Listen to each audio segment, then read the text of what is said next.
Now we are live. Yes. All right. We had a false start there, but it's all good. Good morning. Welcome to the Business Octopus. And here today, we're going to hopefully make you some money or save you some money or save you some time. So if you, oh, nice. For those non-visual watchers, listeners, Apple has some wonderful reactions. And Amanda Yes. is expressive, and sometimes they just fire off randomly. So you missed some fireworks. Yes. Yes. Welcome to the show, folks. always a party. So stop quoting and start selling. Now, I'm sure that you have spent hours and hours. You've done it. I've done it. You listening have done it. Spent hours and hours building some proposal, and you fired it off, and then crickets. Now, not just because that takes a lot of time to produce, and not just because maybe the selling proposition wasn't great, but also because maybe the customer was never going to buy, and so you've wasted your time on a small deal, and maybe the return for that has been small. So you've spent 3-4 hours or something beautifying some polished presentation and sending it off, and then maybe if you win the job, you might win a $500 job or something like that. I remember when I was trying to figure out some software, I was figuring out this new quoting tool. So I was kind of using it to test the thing. And I spent 3 hours building a proposal for a $200 job. And then they didn't go with it. So I don't know. What have you done? I'm sure there's some horror stories. We've all been there. Spent ages building out a quote, and it's usually for something that's not in your zone of genius or in your wheelhouse. Like you say, you're going to learn a new piece of software or something like that. And because of that, you spend all this extra time researching. I think my record would be 5 or 6 hours on a prop. And not winning it. But now we've refined things, so it takes about 40 minutes and we're winning a lot more. And so saving time, making more dollars, everybody wins. I think you still need to go through the pain and frustration for the first few times, because you don't know, like the customer has asked you for a thing and maybe you haven't figured out what your product set is, and you're using it to kind of like build materials for what other people might buy. And then once you get a few runs on the board, you go, I've sold 3 of these. Once is whatever, 2 is a coincidence, 3 is a trend. Now we actually have something that people want. That's when you should create a sales page, a product flyer, something that's going to get people over the line, because otherwise it's going to cost you hours and hours and hours doing custom job every time. Now, do you have any rules? I've got some rules of when we send a proposal, how it goes out. That's a good question. When it's just you, sorry to interrupt, but when it's just you, it's going to be really painful because you've got to do every particular sale, and it's all of your time. But when you've got a team, one, it's really hard for them to communicate or come up with the challenges or problems. Oh, we have a viewer. Hello, welcome. Glad to see you. Thank you for posting. So getting back on track, like when you've got a team, that time can blow out. So if all of your team are going to create the proposals, there's another 20-30 hours, a week or a month that could be chewed up. So it can get very expensive very quickly. So we have some rules. Anyway, carry on. Sorry, I interrupted you. I think no.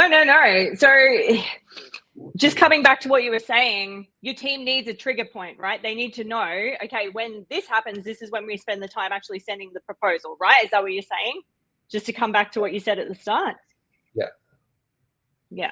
So for me, it would be when I understand the client's challenge and I go, yep, I can see this is like, we have packages and we have add-ons to those packages. So when I'm like, yep, you are a contender for this package with this add-on, that to me, when I'm very clear on what they need, that's go time for a proposal. So that would be, I need to refine it. It's normally after the first or second conversation. But what's your trigger, Avon? What are your rules? Well, we've got a sales manual, and everybody that gets in to the sales position or role or whatever has to read through all of that. And if it's below $10,000, it's just an email. Like there's no point creating this whole beautified proposal. Now, yes, we have packages, but even if it's custom, we're not going to go creating a thing. We'll say, hey, it's close to this package, or here's some examples of what other people have. But for you, we're going to do this, this, this, this, and this, just in dot points. And here's the price. Because if we spend all of that time, like the sales time, if it's like, if you spend 3 hours and three billable hours, let's just say $200 an hour, right? So now we're talking $600. And if it's $1,000 project, that might be half or all of your profit margin for that one particular project. So you're a lot wiser just to have like some standards to go. If we get to this point, we're only going to do an email. If we get to that point, then we're only going to send a sales page, provided it fits within that. So like for modifications to small packages, then you would say, here's the package, but we'll also do this, this, this, this, and this for that price. And that's the email. So you could send the product flyer and give it a little bit of extra context. But other than that, so $10,000 in an email, or you could do a quote. So now you would go your accounting software, and it's literally like an invoice looking quote. It's not a proposal per se, which takes hours and hours to produce. Yeah. Yes. And you can save time as well. That sort of going off on a tangent, as Avon was just saying, if you sort of have your proposal pre-populated with some sales materials, that will make life a little bit easier for you as well. Yes. So if you have with the quoting tool, we've got package A, B, and C. So there's that Ascension pricing model that comes into it. So you don't have to continuously reinvent the wheel. You can right size a package to the client, but it's only once the package goes over a certain value, that's when you go full custom, and like they're paying for the privilege and they're getting something that's unique. So for us, I think the packages go up as far as $40,000. So anything above that, it would be a custom thing. In fact, we might even do a scoping project, which might be $10,000, $12,000. You could last a whole week. But if someone's spending that amount of money, like if you're going to go build a house or something, you're going to pay for a builder to come and check to make sure that the money you spend can actually be done. Exactly. And you don't want to get yourself into a position where you've kind of, horseshoed someone into a package when you are trying to ignore the fact that the scope is much larger, and you end up having to like hemorrhage money because you can't deliver within that package based on what they need. So yes, definitely take that extra step if required. Yeah. And on top of that, I think, what you're sort of saying is like the bigger the project, the bigger the risk.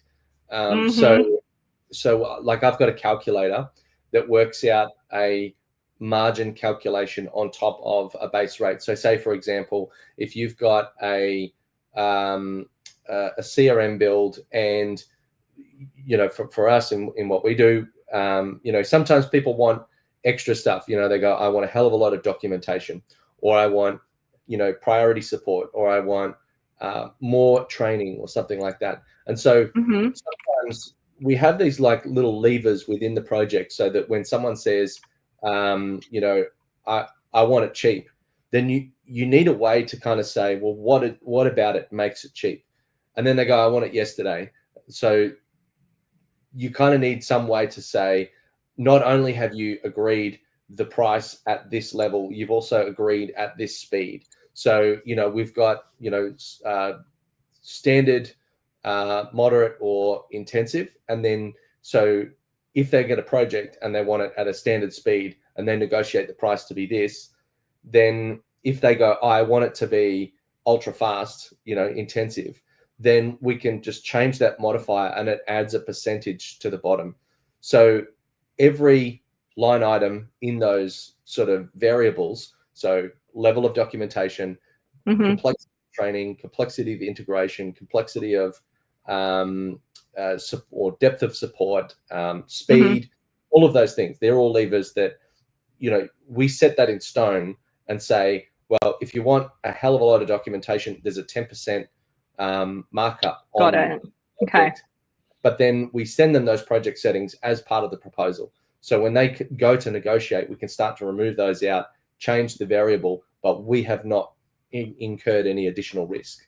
Because if they all of a sudden halfway through say, look, I wanted it cheap, but now I want it extremely fast. Well, no, you signed off on that, so now it's a change order, and you're going to have to pay more. So that's right. That has reduced the complexity of having to deal with, oh, but you said this and I said that. So having some level of what are your project settings, that would definitely reduce the amount of after closed negotiation, because, you know, selling the thing is not the end of the story. You then have to deliver the thing, live in the project together for a period of time, and then do the handover and then have them happy afterwards. If everything's clearly 100%, then everything should be hunky-dory. So, and Avon, do you then, so all of those variables, if you like, do you include them like piece by piece in the proposal so there's transparency? Yes, yeah, quite literally there's a table. And there's, cool. It'll say the word like speed of delivery, and then it'll have like a little sentence that sort of explains that. And then on the other column, it'll say low, medium, high, or standard, advanced, or standard, intermediate, whatever the language makes sense. But it's pretty much a good, better, best for each of those line items. And then for each of them, there's a weighting. So if it's nothing, then it might be, you know, depending on what line item it is, it might be a 5% loading, it might be a 10% loading, it might be a 15 or 20% loading. And then there's a calculator on our end that will sum up all of that score and then add that percentage. So, you know, if they had everything at maximum, it might be, you know, double, right? So if they need everything to the degree, like there is a lot of work involved in providing documentation for an implementation of something, or, you know, like someone sits there for hours and hours typing, or, you know, I know there's transcription tools, there's AI, there's all that, but it still takes a hell of a lot of time. Hours. Yeah, definitely. Amazing. Yeah, and when someone agrees that they don't want the documentation, that they can't all of a sudden turn around and go, oh, where's the documentation? They're like, well, you said at the start that you didn't want it. We're going to have to charge you extra.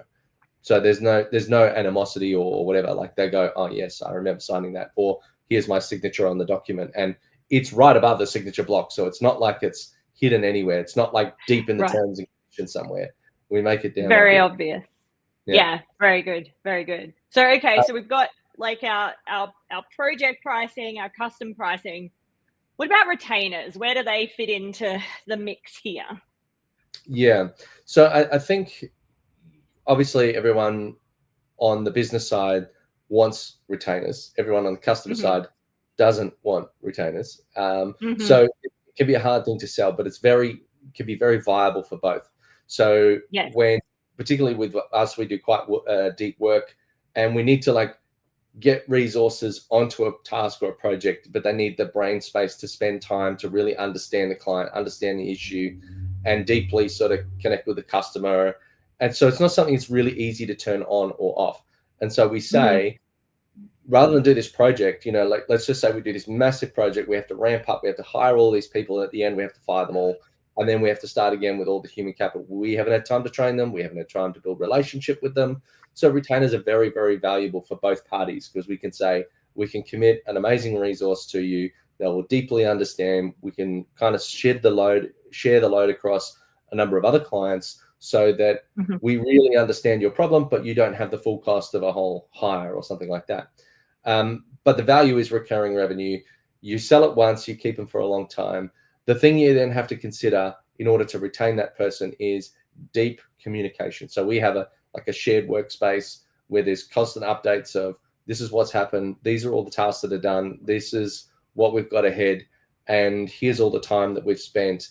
And having that really strong communication takes any doubt of like, well, what am I paying for? Because every month when they get that invoice, they're going to go, do I need this? Yes.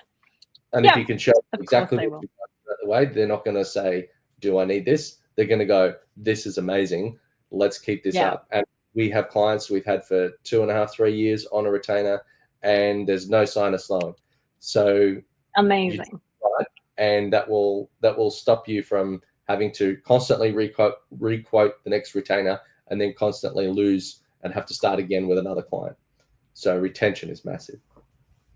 Amazing. So what advice can we give, Avon? I'm just thinking, if we've got viewers out there who are quoting things individually, where would we get them to start? I would recommend just deciding on a gold, silver, and bronze version of your services. So start with 3 packages, and then beyond that, I'd probably start with maybe some add-ons. So for example, if we have 3 packages around SOPs, building out SOPs, if they go beyond that package, we have like a little add-on pack, like add-on 40, add-on 60, add-on 80.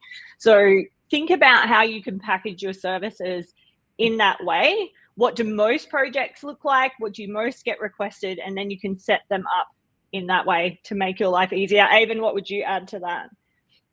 You need to make it rapidly shareable. So make landing pages on site. Maybe they're not like findable, so you don't have to always put your pricing up on the page, but have a few pages that aren't linked anywhere. They're not linked in the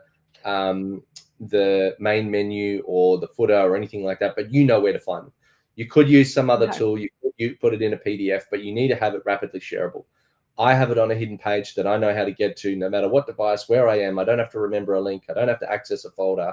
I can just go navigate to this thing because I know the URL, and then I just grab that and I quickly share it in an email. Hey, it was great chatting with you today. Sounds like you'd be a great fit for package B, and please let me know when you'd like to get started. And so you've quickly shared the price. You haven't had to go and build a proposal. The package is standardized as much as possible. And maybe on that package, you've got service streams, and then within that service stream, you've got the gold, silver, bronze. So we have dev as a service. And then within that, we've got essentials, classic, and premium. And so they're our words for gold, silver, bronze, and we carry that language across. We've come up with our own branding for it, and we haven't had to, kind of rethink of it every time for every product. Maybe just use gold, silver, bronze. Easy. Everyone knows what it means. And from that, you can just create, like with your service streams, maybe don't have too many, like try to simplify it as much as possible. So it's really like do service X and do it a little bit, do it a reasonable amount, or do it a lot. Like that's as simple as it should be. Got it. I have a question. So so having your pricing visible somewhere online. So you said you've got a hidden page. I feel like whenever I have this conversation with consultants or service providers, they're either gung-ho about having their pricing advertised, or they absolutely refuse to. And I'm just curious what your take is, because I still don't know how I feel about it.